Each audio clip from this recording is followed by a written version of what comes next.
As we begin this 4th of July weekend, the First Lady and I would wish each and every one of you a very, very happy Independence Day. We gather tonight to herald the most important day in the history of nations, July 4th, 1776. At those words, every American heart should swell with pride. Every American family should cheer with delight, and every American patriot should be filled with joy, because each of you lives in the most magnificent country in the history of the world. Our founders launched not only a revolution in government, but a revolution in the pursuit of justice, equality, liberty, and prosperity. No nation has done more to advance the human condition than the United States of America. And no people have done more to promote human progress than the citizens of our great nation. It was all made possible by the courage of 56 patriots who gathered in Philadelphia 244 years ago and signed the Declaration of Independence. They enshrined a divine truth that changed the world forever when they said, all men are created equal. These immortal words set in motion the unstoppable march of freedom. Our founders boldly declared that we are all endowed with the same divine rights given us by our Creator in heaven, and that which God has given us, we will allow no one ever to take away. His truth is marching on.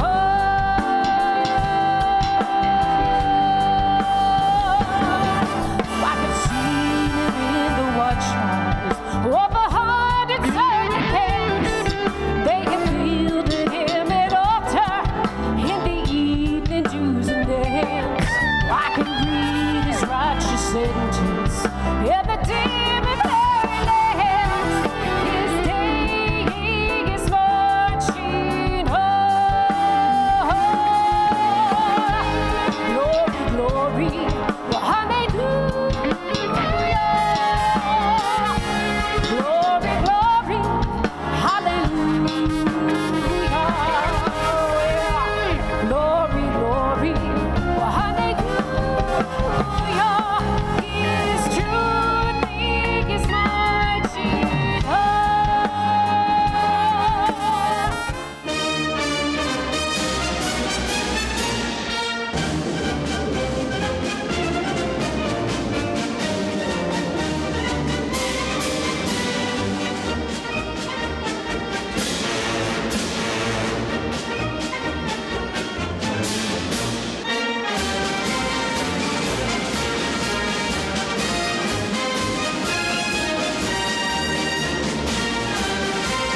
Ladies and gentlemen, the President's own United States Marine Band and the Navy Sea Chanters will now perform a special selection in honor of our nation's birthday, America the Beautiful.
Ladies and gentlemen, please stand and turn your attention to the White House.